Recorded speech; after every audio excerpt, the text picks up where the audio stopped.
second day. Okay, let's give it a go and welcome everybody. And I see some people still joining from also last meeting. Nice to see you. We are here today from the EDTU team, as you see from our background. Me, Alessandra Antonacci, Program Manager at the EDTU, and my colleague Stefan, if you want to introduce yourself. Hi, everybody. Stefan, the Event Manager at EDTU. So, yeah. Thank you. Alessandra, And with us, we have our presenter. I go in order of presenting, let's say. So we will first have Anthony Camilleri, and the second one will be Jan Lutz. Let's give it a moment to people to join. And in the meanwhile, you can tell us from where you are connecting. Then we can see how many nations we represent today. We are here from the Netherlands and the south of the Netherlands, Limburg, Maastricht, actually. From where are you joining us? Tell us. Germany, nice, welcome. I cannot say in German, but I think it's similar to welcome, something like that.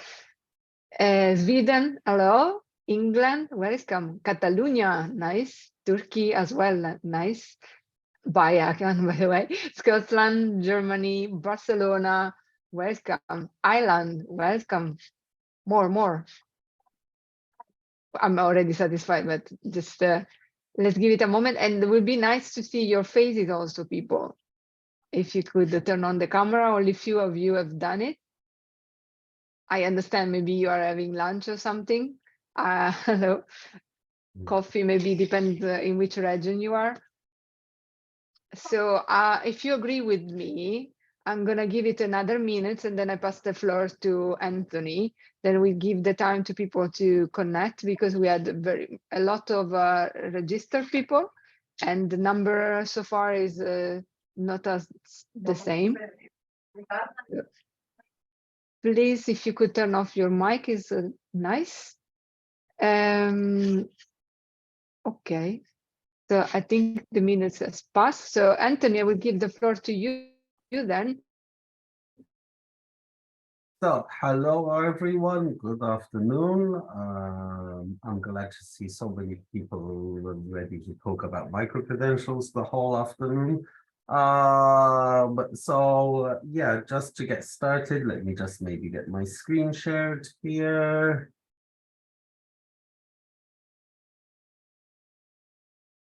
And just, okay, here we go.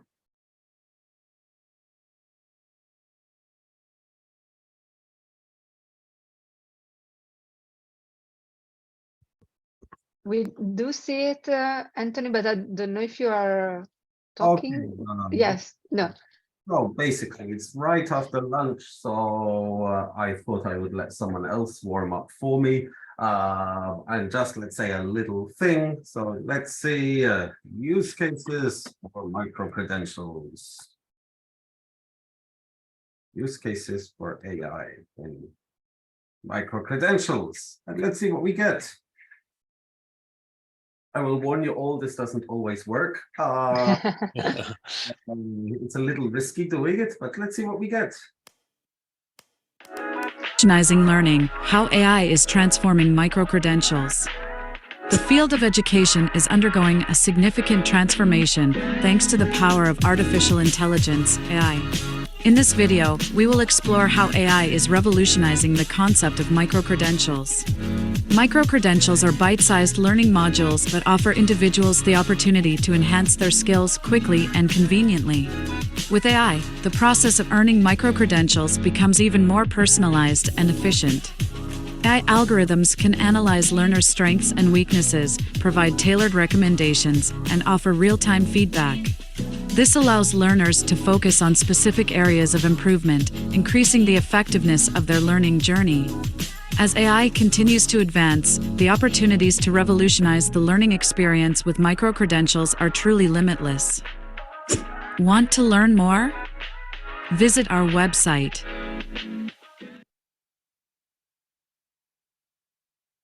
So that's just kind of a little bit of a warm-up. And I mean, Because of stuff like this, I would say that, you know, artificial intelligence is kind of ever so slightly popular at the moment. It's definitely the latest craze. How big a craze is it? I mean, artificial intelligence made it to the cover of Vogue, which I think really can tell you everything you need to know. But I mean, if we're thinking about technology craze, we've been here before. And we've been here a few times when we've seen something that just absolutely blew our mind. And we said, this definitely has to be the future. I don't remember it myself, but in 1960s, we landed a man on the moon. Space was the future. We are supposed to have starships and space factories and lunar bases by now. It was commonly assumed this was the next step. What do we have? We have shoebox-sized satellites, which can do some micro manufacturing. That's where we actually got in 40 years. Another example, in the 1990s, the Human Genome Project mapped the human genome for the first time. And after this, we were supposed to have truly personalized medicine based on genomics, and it would revolutionize medicine. Some of this happened, but what have we actually managed to do in the last 25 years? A $2 million vaccine that's for a handful of people on the planet. Let's look at another example. In the 2010s, self-driving was supposedly months away. Car company after car company was announcing that within 2 to 3 years, we would have self-driving cars on the road. All of a sudden, all of those predictions have mysteriously disappeared. And what we have is just self-driving cars managing to do traffic jams on empty roads at 1 o'clock in the morning. The last and most recent of these, in 2020, blockchain was supposed to dismantle the banks.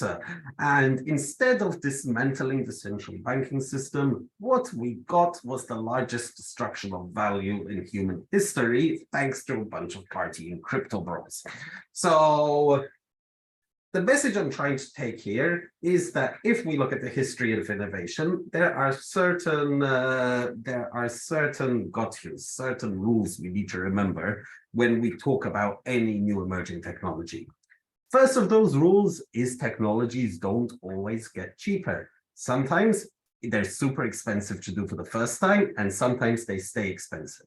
This has been the case for space. This has been the case for genomics. Even though we brought down the cost massively, they're still too expensive to be commoditized.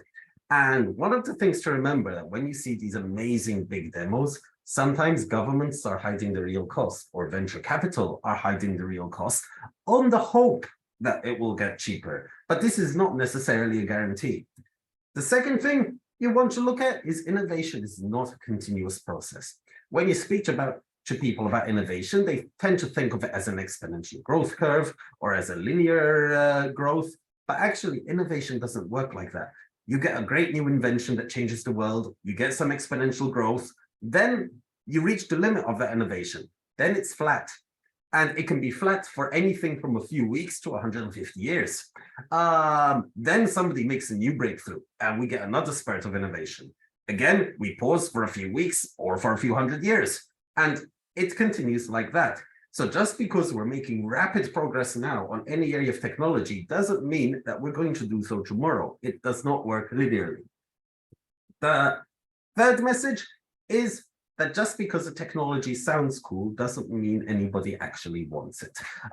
You could use the spork as a fun example, or about 1,000 blockchain startups no one was interested in as a second example.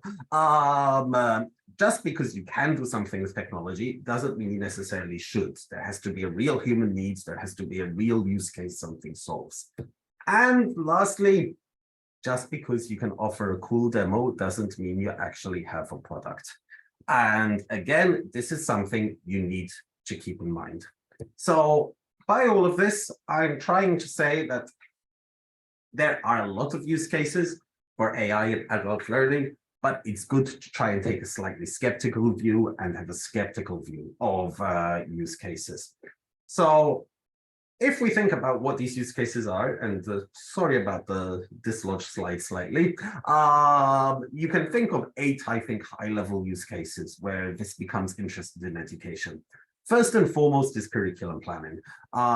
You can in very, very short time just kind of put together outline curriculum for any subject you can imagine based on a couple of prompts.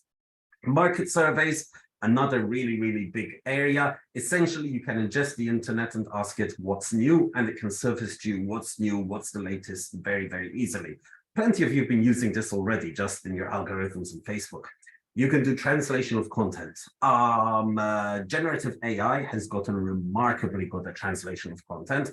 And I mean, there are new surprises coming every day. There are emergent skills on translation of content where it's learning languages without even like enough data to do so.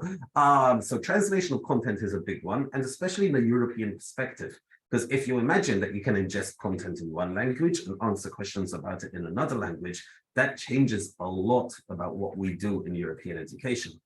Transformation of content is one that's very, very interesting. Just think of the demo I opened this talk with. I gave it text, it gave me video. I transformed the content in a matter of minutes. You also, intelligent tutoring, being able to accompany students along their journeys, content recommendation and matching, learning analytics, and also a lot of people are getting very excited about automatic grading. It will take me a 3-hour talk to give you like demos of all of these, but I thought I'd show you a couple of interesting examples from around the web. One of these, this is from a startup called Nole.io, and what these guys do is that you just feed them any document, any video, and it instantly generates a microcredential. So microcredentials on demand. Here is an example that you take a video about the brain from YouTube, you feed it into the engine, and what it does is it creates a glossary for you, it creates flashcards for you, it creates assessments for you, it creates a summary, it creates content sections, and it does this in a matter of seconds. Is this high quality learning that I would deliver to a student? Absolutely not. Has it just saved me 1 or 2 days of summarizing the video and given me a place I can start and produce this quicker? Absolutely yes. Microcredential on demand. And I mean, this was from a YouTube video. Imagine if I gave it a structured course and told it to break it up. So there's a lot of potential here. Another one from a website I think many of you have probably used at some point. Duolingo has already launched a commercial product based on artificial intelligence. You can actually chat with the Duolingo app and practice your language skills. Not only can you practice conversation, when you make mistakes, it will detect those mistakes. It will explain to you what you did wrong. It won't just do that. It will learn what mistakes you make most often, and it will give you more content in the areas you are weak in. And it does all of this through a chatbot app. Very, very interesting ones. Another one from one of the kind of greats of microlearning, Khan Academy are also working on their chatbot. You can't get this yet in the Europe because it's US only, but if you connect to a VPN, you can play with it.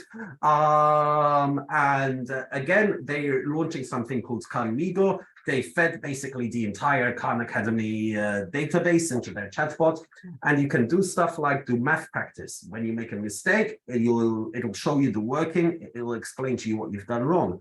A second one, I'd like to develop a course on A, B, C, or D, and it'll suggest a lesson outline, it'll suggest reading materials, it'll suggest courses.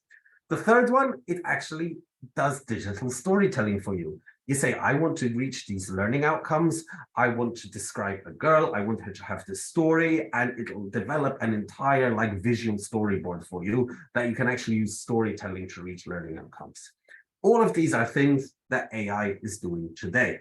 So if you look at like the state of generative AI today, the best example I think of it is that you can say AI will become the calculator for writing. I like this quote a lot because if you think about, somebody early last century who was doing all the math on paper, and then you gave them a calculator, it changed their entire world. We still have accountants though. We still have people who work with finance. They are just vastly more powerful at their jobs.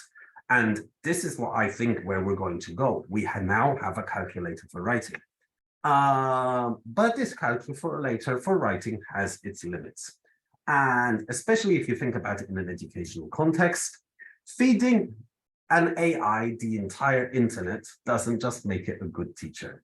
A slightly older one from the last kind of generation of AI. In 2012, YouTube fed an AI all of YouTube. What did YouTube learn? What did the AI learn from all of YouTube? It recognized cats, because YouTube was full of cats then. I think it still is full of cats. But anyway, so just, dumping all of the internet into an AI doesn't give you a high quality teacher, a high quality learning resource. But if you dump the whole internet into an AI, what does it learn? It learns the patterns of speech. It learns the patterns of language. It learns pattern recognition. It learns, if you put it in human terms, learning to learn competences. And the entire internet gives you that. Then you can build specialized models that are more fact-based, that are more, let's say, linked to limit things. And what you find a lot of companies working on now is actually saying that we'll use generalized LLMs for things like language recognition and so on and so forth, and then we'll pair them with specialized LLMs that will link me to the Expedia chatbot, or link me to the Coursera learning catalog, or link me to all sorts of other things. So when you're playing in ChatGPT and you say ChatGPT speaks a lot of rubbish, yes, it does, but that's because it trained on the entire internet. When you start using ones that are more specialized, you're not going to see those kinds of mistakes. So this is one of the things to keep in mind, that, what you're seeing on the internet and what we are playing with on a day-to-day basis are very, very early demos. These are toys compared to the stuff that's coming afterwards.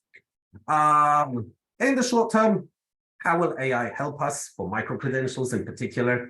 And there are a few ways to look at this. One of them is that AI will help us to massively accelerate our ability to ingest and compare information. It'll massively accelerate the process of media creation. You might say it'll replace many forms of tutoring, and it'll lower the costs of content translation. And what does that mean, actually, if you think about it in terms of jobs? There's a lot of predictions here, but one of these is that, yes, it will affect some types of jobs, but in other industries, such as education, such as health, the number of jobs will actually increase rather than decrease. And I hear you asking me, how could this be possible? If we're reducing all these resources and adding all this acceleration, how on earth, are the jobs going to increase? And one of the things we have to admit to ourselves as educators is that compared to what every one of us thinks is the ideal of learning, what we're actually able to offer is far less than what we would like to. That has always been the case. Education has always been massively resource limited. And, over the last decades, the massification of education has also led to the reduction in investment per student. So we could say, yeah, we're going to work less, we're going to let AI do the work. But that doesn't really make a lot of sense if you see where education could be. And so what I'd like to tell you is the potential of AI for education and for microcredentials is actually to find the holy grail of learning. And the holy grail of learning is really personalized learning, high quality personalized learning, offered at scale and offered at low cost, which up until now has just not been possible. So if I take those examples of AI from before, let's try and rephrase them a little bit in terms of opportunity costs rather than just, saving costs. Instead of just saying massively accelerating our ability to ingest and compare information, it means that I could integrate different materials and methods for hundreds of courses. Instead of just accelerating the process of media creation, instead of needing a whole comms team, if I want to offer a course in different modalities, I can actually package learning in textbooks, in stories, in presentation, in video, in chatbots, and I can do this myself as an educator. Instead of saying we'll replace tutors, of course we're not going to replace tutors. But what we can say is that you'll have personalized tutoring as part of every homework assignment, and that you will know that people will be able to access those tutors while they do it. And instead of saying lower the costs of translation, imagine what we can do if we can create truly international classrooms where people can speak many languages, ingest content in many languages, and actually share international experiences in new and exciting ways. So AI today can let us do all of this. There's a lot of talk about threats of AI. I don't want to get into a big philosophical thing about this, but one of the things which I do think is that there is some level of paranoid responses. And if you look at where it is today, some of the paranoid responses is let's just ban it because we don't understand it, because that always worked. Or, oh my God, ChatGPT used my copyright. We've spent the last 20 years promoting open educational resources. Great that they took all of that and built new learning tools that are accessible to everybody. Maybe from a copyright holder point of view, it isn't great, but as an educator, this is the best thing ever from my perspective. Worry about Skynet. You don't need to worry about Skynet. AIs do a lot of cool things, but they're still massively stupid. They don't have agency, they don't have reasoning. And most importantly, there is no technological advance on the horizon that can do this. We don't even understand what self-awareness means for humans. And call the unions because all our jobs are going to go, so we have to start striking now. Also, we don't need to do it. This is an opportunity to do more, not an opportunity to reduce. So inspired responses from an educator could be something different. We need to start talking about curating high quality content. We need to start talking about new ways of testing knowledge application. We need to think about saying the role of the educator more and more is not a content creator and reproducer. An educator is somebody who inspires, who engages, and not just, works with content. And we need to increase output and quality of our educational systems. But let's try and look 10 years away, 10 years down the future, and please don't record this and show it to me in 10 years. How will artificial intelligence shape the future of work? You can find hundreds of these diagrams online, so I just chose some random one. But most people, what you see is things like this. The types of things you see written are things like optimizing, making better decisions, communicating and collaborating, enhancing. These are all assistive verbs. And that's kind of the thing I want to emphasize here. Microsoft's marketing department came up with the idea of calling their AI tools co-pilots. And it really was quite an inspired choice for a name, because these really are co-pilots. They're assistants that will help us for things. They're nowhere near replacing us as a species yet. I opened by talking about saying there are limits to all of this as well. And when we're playing with these generative AI tools, they are reaching their limits. So who says? Sam Altman himself, the guy who invented it. Large language models are running out of steam for a couple of reasons. First of all, they're just the types of activities they can do. We're still learning, but slowly they're reaching their maximum wow. Secondly, we are running out of content to feed them. By some estimates, by 2025, we will have fed them every single word, picture, and piece of music created by humanity since the beginning of time. There's nothing left to feed them. And one of the interesting things, Tesla has cameras on every one of its cars. It's ingested hundreds of millions of hours of driving footage, and it still drives worse than somebody who has done 12 hours of driving practice. So there are limits of what this specific AI technology can do. Jan, who's speaking after me, could say a lot more about what different AI technologies can do, but generative AI won't just keep improving and turn into a human being. That's not what it does. So if we think about where do we take it for learning from here? So scenario A, we can say we have this amazing new technology and it adds variety, it lowers costs. And we could, to use a transport metaphor, we say, look, we had the Model T, which you could have in any color as long as it's black. And now we can give you more colors, but we're still giving you cars. Or we could say, when we think about variety and lower costs and new pathways, we could say we could create a completely new paradigm for personal learning, like we do in transport. Not just cars, you can walk, you can bicycle, you can boat. And we need to start thinking about it like this. If we think about a new paradigm for personalized learning, what would it be? All of us have been talking about personalized learning for years, but I want to emphasize just how hard and insane this is if you think about it 10 years. No one in history has ever deployed personalized learning at scale. We now have a technology that might help us do it, not all the way, but partially, but this has never even been remotely possible. So being able to do this is it changes everything. Within this change, there's a couple of things that you can look at. First of all, if you think about it in terms of the role of skills, personalized learning is a move from saying, I want to study a course to I want to learn a skill.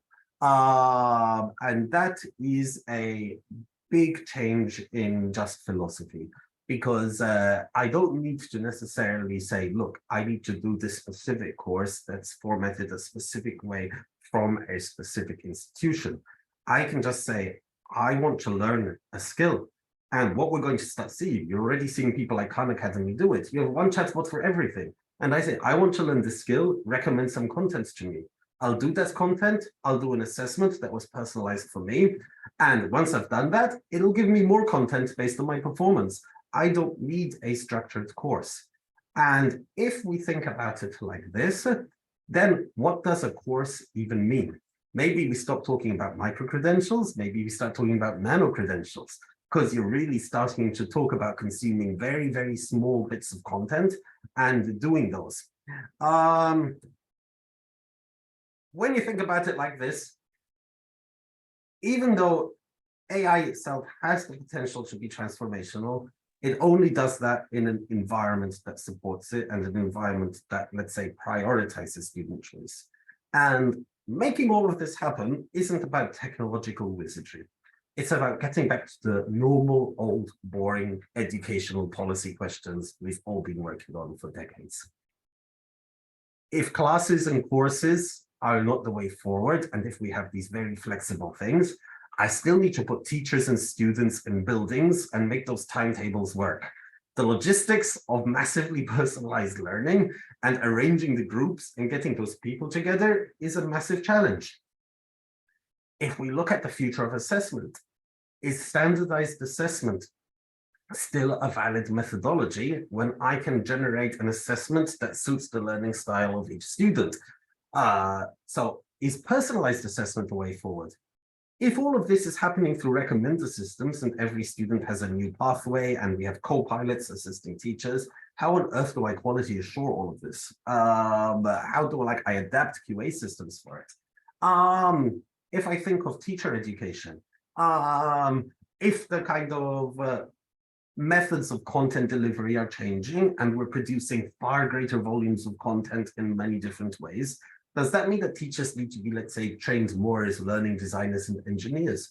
Or does it mean that we need to train them to inspire and engage and create, really energetic tutors in the classroom? Or do we need both? And are these different professions?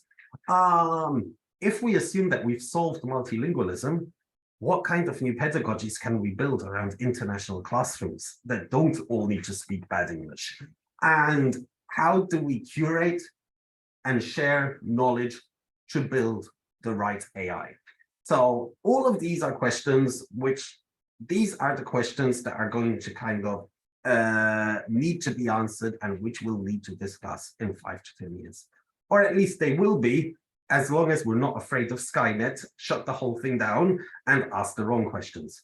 So kind of the message I keep taking is this is a massive opportunity for learners if we choose to take hold of it and if we choose to regulate it in the right way. The art of teaching has always been that of assisting discovery. AI changes nothing about this. The art of AI-enabled teaching is still assisting discovery. Thank you for your attention. I am happy to argue with you as much as you like. Thank you for it.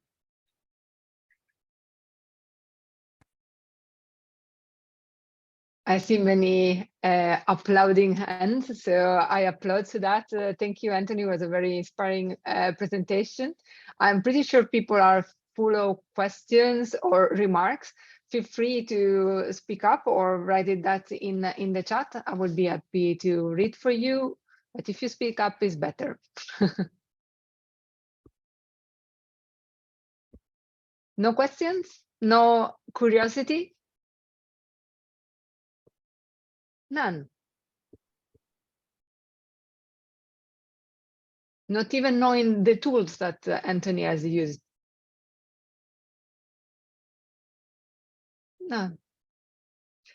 I have a question for you, Anthony. If you gave us a very realistic perspective at the beginning, and yeah, like realistic, really. So many things happened in 1960. You said there was the walk on the moon, so we were supposed all to be on the moon right now.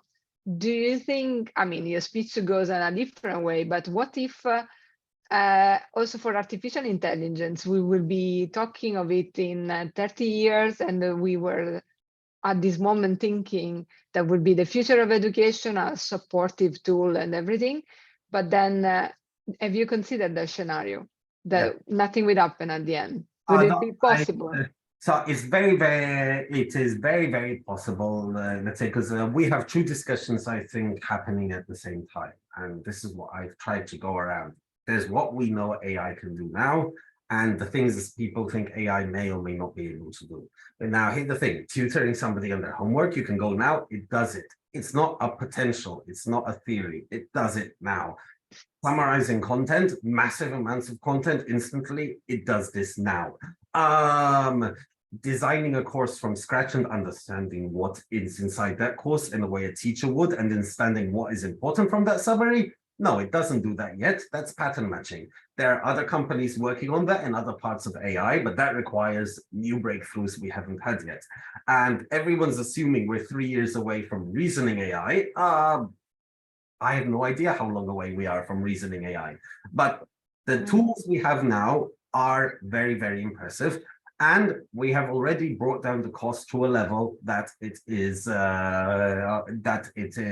available to everybody. I mean, in the end, the ChatGPT subscription is $20 a month. Everyone talks about how expensive it is to run a query, and yes, it is expensive to run a query compared to a Google search, but it still costs like a few cents to run a query. It doesn't cost hundreds of dollars to, I mean, I can give it 10,000 documents to ingest and get a summary really quickly for really small amount of money. So I think AI, generative AI, it's real, it's going to happen today. But yeah, we should concentrate on the one that summarizes information, that recommends information, etc., and stop worrying about reasoning AI and figure out how can we use the one we have today. That's kind of the message. Very nice. And I agree with that. We have a question with from the chat from Akan. I don't know if you want to read it out, Akan, or you want me to do it? Go ahead. Well, I can ask. Thank you for the overview. This was really great. I just wondering, since there's too many AI tools, we have to choose, as educators, we have to choose the right ones. So how should we choose though? How should we choose the right ones, and what kind of criteria we should consider while choosing? If you have any recommendations, I would appreciate. Price is one of the criteria, I know. My recommendation would be to ask ChatGPT. No, in all seriousness, right now it's the Wild West, and there are some smells of like the worst parts of the blockchain revolution around as well. Anyone with a computer and access to an API is launching a so-called startup, many of which are just skins to ChatGPT and are total garbage. So especially right now, well, kind of the market is figuring itself out, I would be very cautious. And when you're doing that, brands matter. Khan Academy, for example, this is a well-known, respected brand in microcredentialing. I would trust their product personally, and I get nothing for saying this.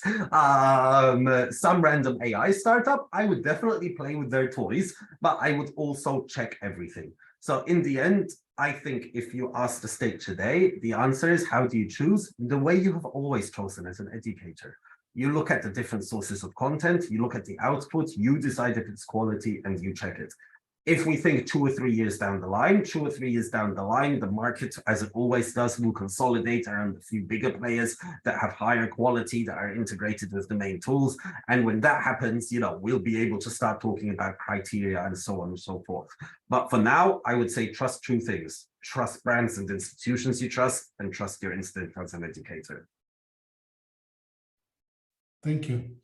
May I extend the question a little bit more? May I ask one more question? If it's really, really short, yes, but we are running a bit out of time. Try now, try. Okay, It's just to a be quick short. one. Do you think we, as institutions, we should invest on developing our own tools, or we should use the available ones as higher education institutions? I mean. Ooh, that's a tricky one. I would say it's a mixture of both, to be honest. I'm not sure I would want to develop a massively large language model as a higher education institution, but on the other hand, the specialized model is well within reach. The other thing is, I mean, there was just this quote by the CEO of Coursera that struck me, and he was like, you know, just wait till we feed all of Coursera into an AI. You will have the smartest professor in the world. It's an interesting quote, but what started striking me is with things like European universities and so on and so forth, what if we started doing European collaborations and building some European trained AIs based on European courses with all the diversity and multilingualism and multiculturalism built into them? No one else is going to do that if not us. And I mean, I think the future will be kind of like a competition of the specialized models. The specialized models will have several of them, and these ones, you know, will be, well, it's in the word, specialized in certain areas. So I'm not sure if every individual university should be doing it, but I do think there's a role for university networks, research networks, et cetera, to really think about, you know, joining services and doing joint offers around this.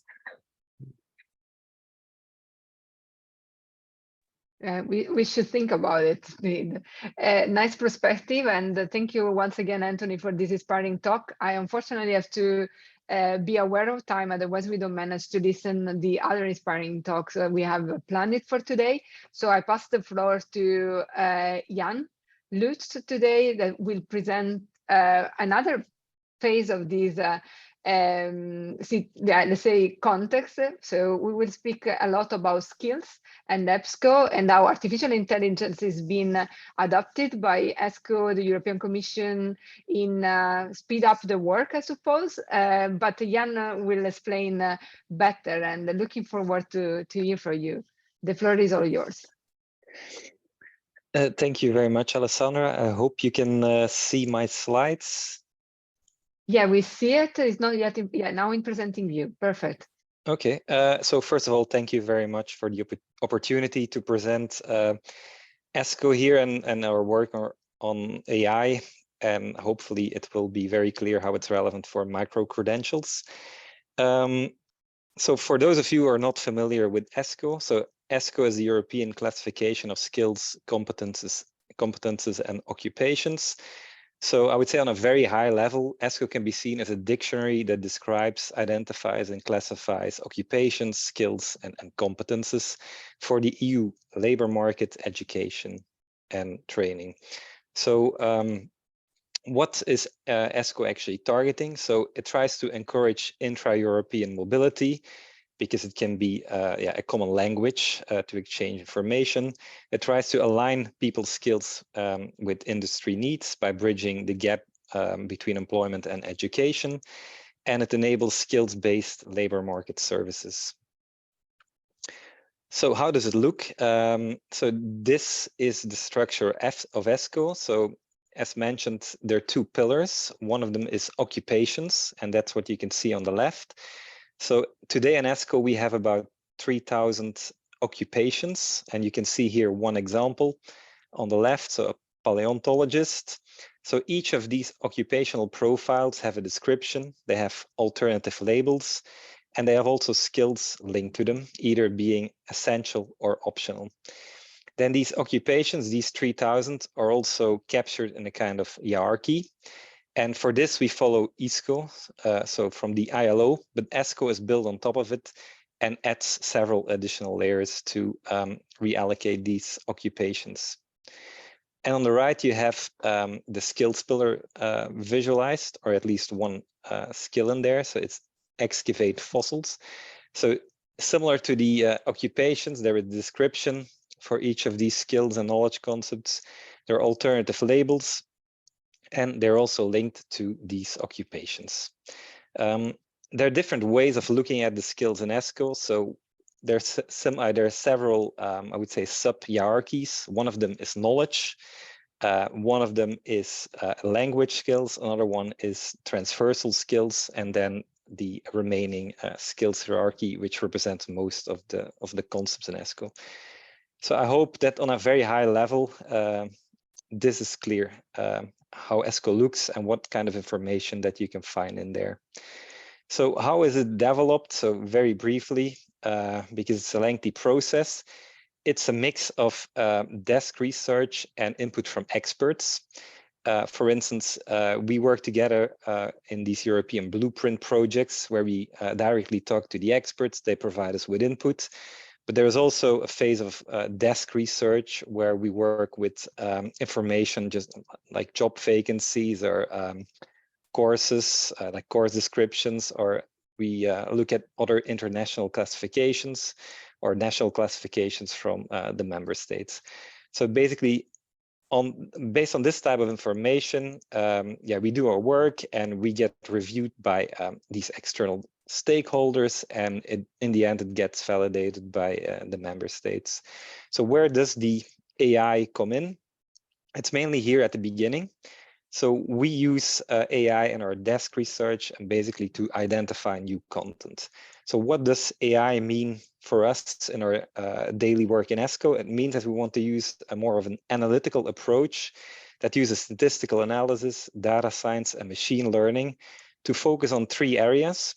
The first one is maintaining the existing versions of ESCO, which means, for instance, identifying links between occupations and skills, figuring out where a skill or an occupation belongs in the hierarchy. So that's one focus area. A second focus area is expanding ESCO, meaning like identifying missing concepts that we should add to the classification.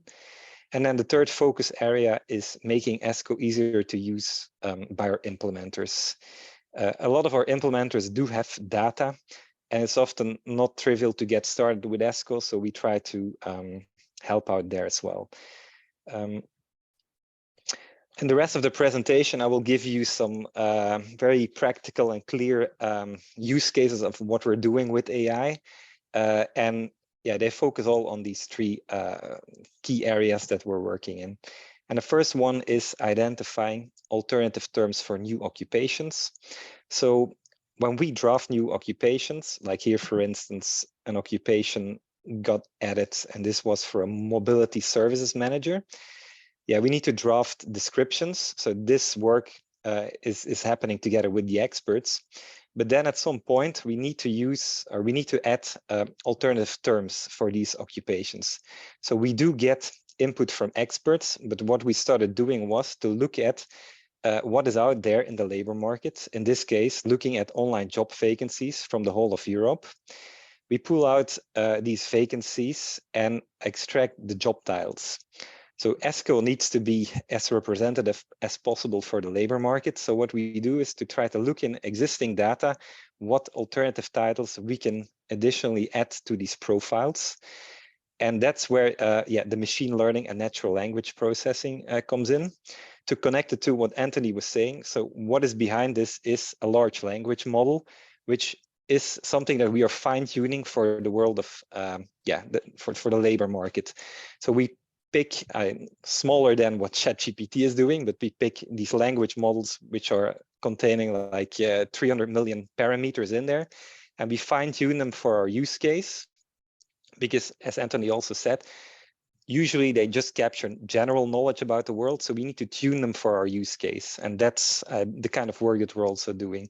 So based on this language model, we're able to rank these millions of job titles from the labor market and suggest the ones that would best match this new profile. So what is coming out is, as a top suggestion by this model, is mobility manager, which was good because this was also proposed by the experts that suggested this. Additionally, we get things like mobility program coordinator, which could be additionally reviewed. So this is where the desk research then comes in, and we can go back to the expert to tell us whether this is relevant to add to this profile or not. So this is one illustration of how these large language models are helping us. A second example here is to identify relations between skills. As mentioned, we have about 14,000 skills in ESCO, so this includes also knowledge concepts. And we have several hierarchies. So on the left, you can see, I would say, a screenshot of the transversal skills hierarchy. So this is a hierarchy developed by experts, and it contains about 100 transversal skills. And on the right, you can see the remaining thousands and thousands of ESCO skills that are non-transversal. And the idea was to find out contextualized versions of these transversal skills. So it means that we need to be able to link non-transversal skills with transversal skills. And given that, yeah, it's about 100 transversal skills, and it's thousands and thousands of non-transversal skills, it would be a lot of manual work to identify these relations. So again, what we do is using these large language models to present to the experts like ranked lists of suggestions, and that's what you can see here. So the transversal skill participate actively in civic life gets matched to these existing non-transversal ESCO skills. For instance, raise awareness on local community priorities. And based on this kind of information, then yeah, the expert can judge whether it's a good link that should be established in ESCO or not. So again, it's about making the work manageable or more manageable. As mentioned, yeah, we need to constantly check what is out there in order to update ESCO. And for this, yeah, we have been using for ESCO v1.2, which will come out next year. So next year there will be an update of ESCO. And at the moment we're working on this, and we use, again, vacancies, but we also use descriptions of courses. And what we do is pulling out knowledge phrases from both sources of data, so the course descriptions and the vacancy descriptions, in order to come with a list of candidates which we could consider to add to ESCO. For instance, here you can see a list of candidates that were pulled out. So for instance, marketing, leadership, data science, digital marketing. These are all phrases of text coming from job descriptions or coming from course descriptions. And what we need to do, because we can get tens and tens of thousands of these candidates, we need to be able to drill down to the ones that are most relevant for ESCO. So how are we doing that? Again, by using all kinds of AI models, but sometimes also very simple statistics. For instance, ESCO needs to be representative both for the labor market and the world of education. So then it makes sense to look at like frequencies. How often are these concepts used in practice, in courses, and vacancies? And this allows us to sort these candidates. Additionally, we can tag them with economic sectors, so NACE, meaning that not all sectors are equally represented. So by just blindly looking at the frequencies, that's not going to work. So you want to look at sectors and use frequencies in that context. So based on that, we can basically sort these candidates. Additionally, it might be that we already have these concepts in ESCO. So what we use is, again, a language model which maps this free text to existing ESCO concepts, which you can see in this column. And then the score to which they're mapped to these concepts allows us to filter out things we already have and things we probably do not have. So this kind of mechanism allows us to find frequent stuff which we do not have. That is exactly what we're looking for. And then this enters, again, a phase of desk research and discussions with experts to decide whether we want to add it or not. Also, it helps us to drill down in certain areas. For instance, machine translation was coming out of this as a candidate, but we already have that in ESCO. But when we notice that some I would say, subsections of ESCO are not very well developed or lacking some concepts, what we can do is, again, using these language models to find related concepts which we do not cover. For instance, we can do queries like, please give me related content with respect to machine translation. And then you get concepts like speech synthesis or natural language understanding. And then again, we can follow the same process of identifying how spread they are in the labor market or the world of education to again prioritize.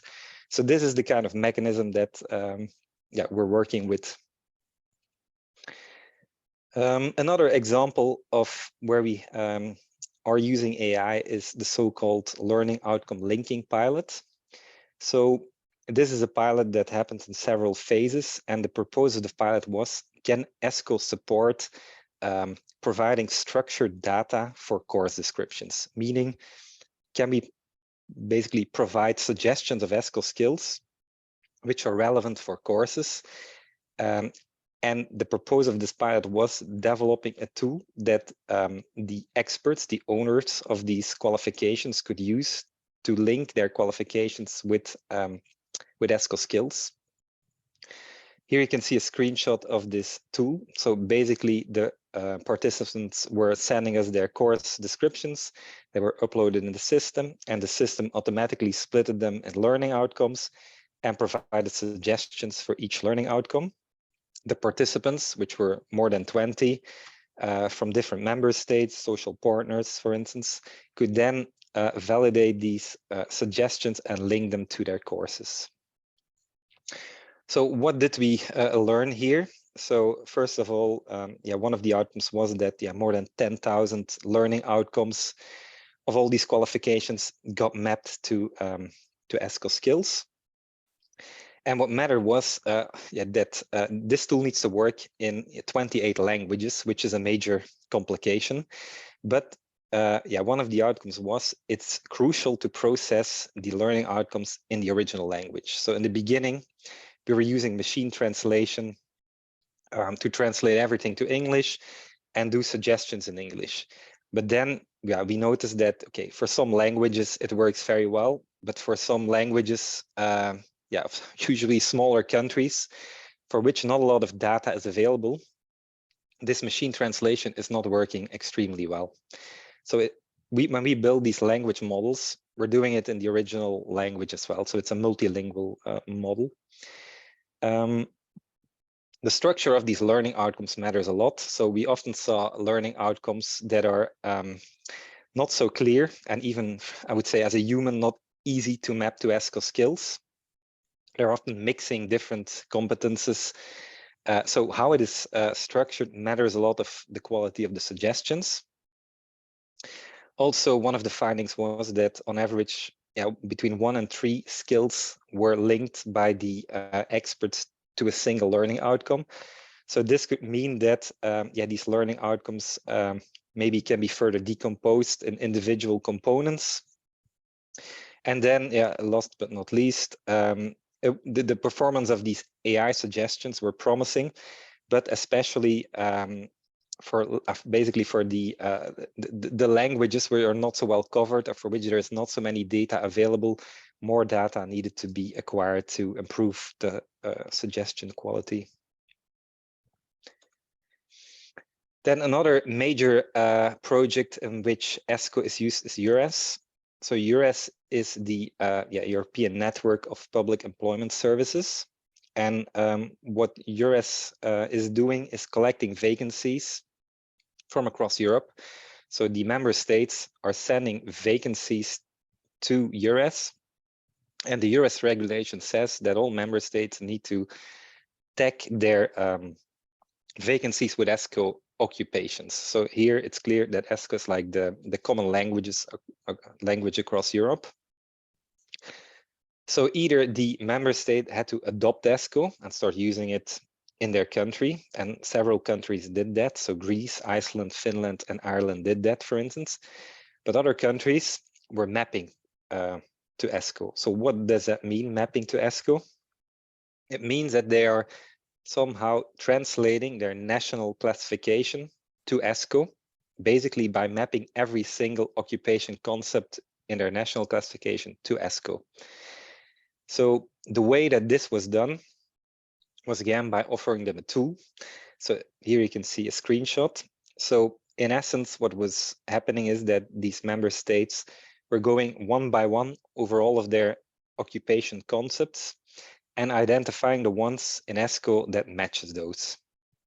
So this could be done by using like keyword searches, or by looking at certain areas if you already know in which area of ESCO to look. But there was not really AI behind it. So that's why we were recently we started looking into, can we support this kind of mapping using more sophisticated AI models? And this is somehow summarized in this table. So by now, many countries have already finished their mapping, but in the future there will be additional mappings, and some countries are already mapping because they created new versions of their own internal classification, so they had to map more. So the idea is, can we build a model that better supports their needs and produces better suggestions? And here, what this table is saying, for instance, that if you look at the Italian classification, which has about 814 concepts in there, on average, in 90% of the cases, the suggestion that was manually selected by the expert in Italy was in the top 10 suggestions by this AI model. So this, if we're now in the process of putting the model in the tool, this can drastically reduce the amount of manual work by the experts in all the countries. Another very extremely useful byproduct of this US mapping is that we are receiving millions and millions of job advertisements from across whole Europe that are tagged with ESCO. So this helps us a lot to improve ESCO. It's a huge amount of data, and here you can see one single vacancy from Germany, and here you see the translated one. And they're tagged with ESCO occupations, these blue boxes, and also with the skills. So when we get these data, we can analyze it. And for instance, we see that these skills here on the right, they're not connected to any of these occupations in ESCO, but the person that created the vacancy added them.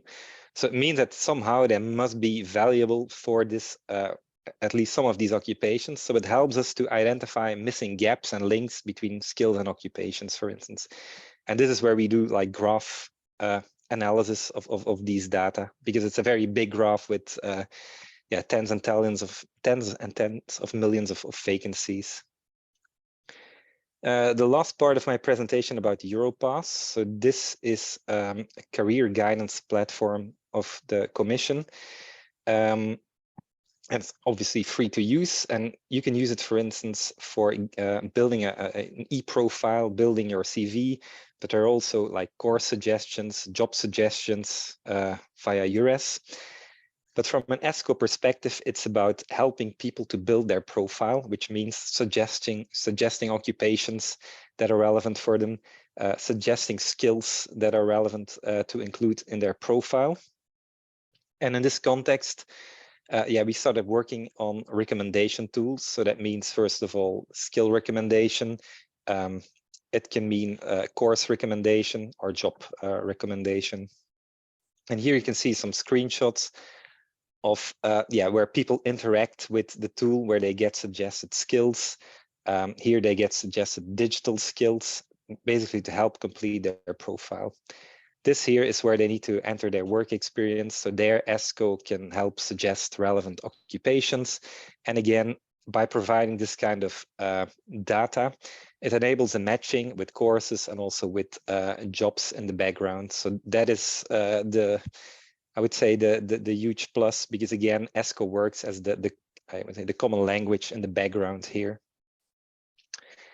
So thank you for your attention, and please feel free to fire your questions. Thank you very much, Jan. You already have a question in the chat, but and applause also from people. I applaud to you too. I also have a question, because the one in the chat is a very fast one, I think, is from Ricard, is asking if what you were presenting, I don't know exactly, this was at the beginning of your presentation, if can be a pilot available in institution or some pilot thingy for the ESCO, I think it was referring to. I don't know, Ricard, if you want to explain better to what you were referring, because I I know you wrote while he was explaining, but he said so many things, so I cannot recall at that time what he was saying. Okay, I think you're talking about the pilot where we were linking the qualifications with ESCO skills. Is writing below is the pilot about mapping. So if it's about the learning outcome linking pilot, so the pilot already finished, but the tool is available. So if you have some qualifications that you would like to map, that is perfectly possible. Yeah, if you contact us, yeah, I can bring you in contact with the right people, and yeah, we can upload your qualifications in the system and create you an account. So yeah, we had similar requests in the past, so that is definitely possible. So maybe I leave the secretariat's email in the chat, and then if people also have a further question, can write to us, and then Jan, we will direct to you. I see a question from Mark Brown. Please, Mark. Yes, hello. Thanks for the presentation, and useful to see some of what's in progress. I have an observation and then a question. My observation, which is for everyone really, is this whole line of development coupled with micro-credentials does raise quite a philosophical issue for the future of universities and what role universities play. Because it's kind of predicated on the assumption that an analysis of the labor market skills for today and those that appear to be trending is what's required to prepare citizens for 20, 30, 40 years from now, which historically universities have not focused in the main on vocational education. So that's my statement. Pete, you may wish to respond, but the more practical question is, yesterday, when I gave a presentation, I gave 3 case studies of current major portals for micro-credentials that we have undertaken on behalf of the OECD. And in that analysis, one of the big gaps that we identified was the lack of career guidance and certainly no use of recommender systems. So I'm wondering whether the Europass becomes the front portal, or whether you see it both ways, that one might go through a national portal or even a European portal offering micro-credentials that then is interoperable with the Europass in your profile to give you those kind of recommendations. Because right now, essentially what I showed yesterday was the portals are just a collection of courses. And it's up to the learner to figure out what might or might not be relevant.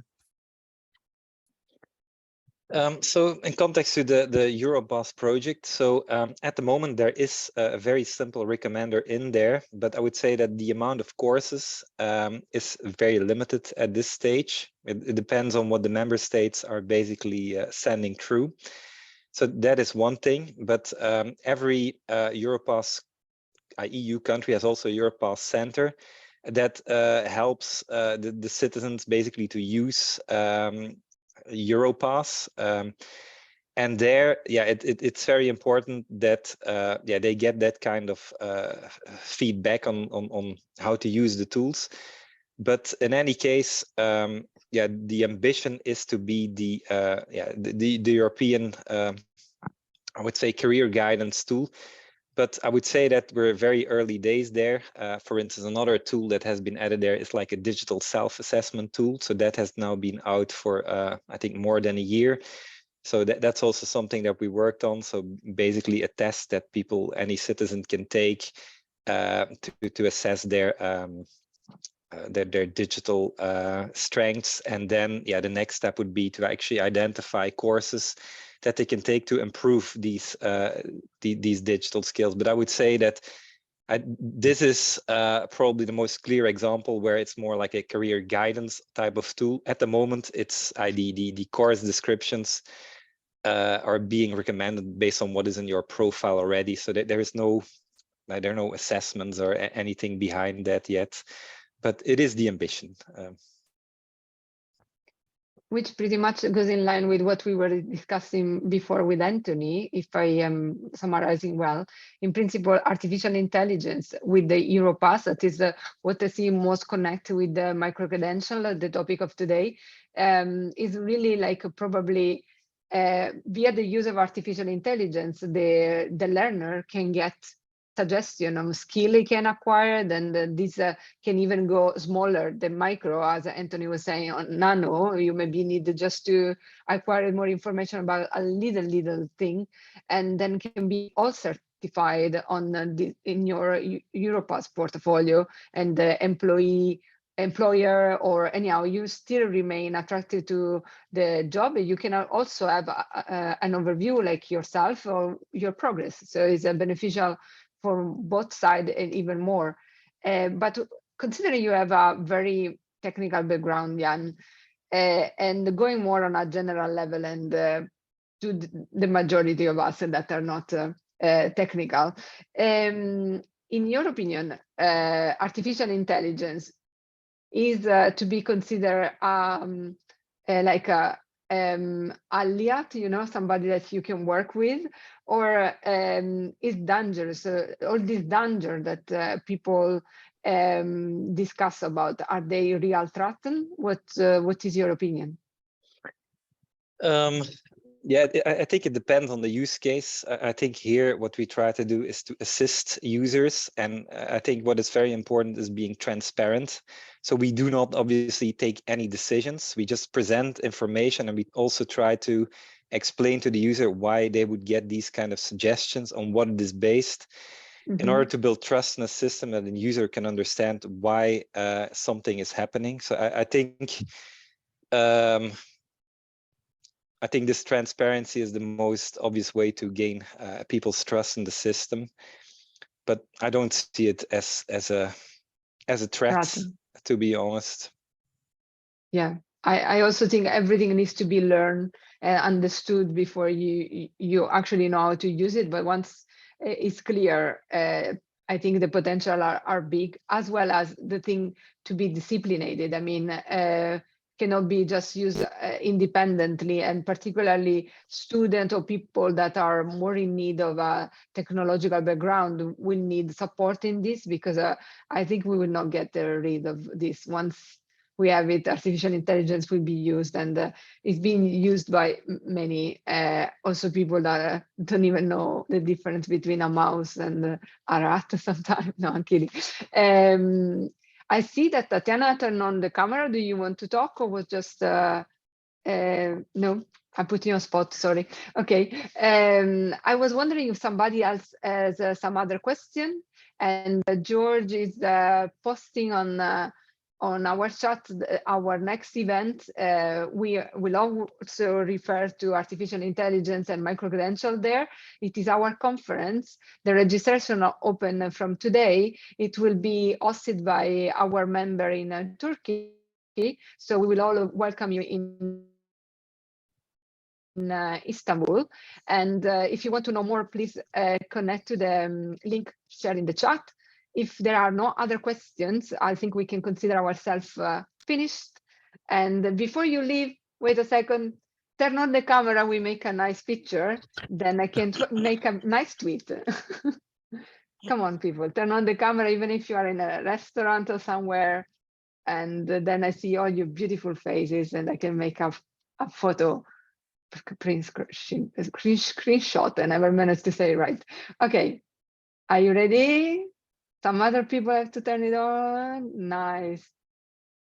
I wait another second. Juliana, turn on the camera. I know Juliana. No? Okay, there you go. Yeah. Okay, so I'm gonna click 1, 2, 3, smile. Done. Thank you very much. You will see the photo on Twitter. Follow us on at EDTU. You see the name there. And it was very nice to have you. Thank you to the speaker. Thank you, Anthony. Thank you, Jan. And thank you to all of you that have been with us until now for your inspiring questions. See you next time, and maybe in Istanbul. Bye. Thank you, everyone. Bye-bye.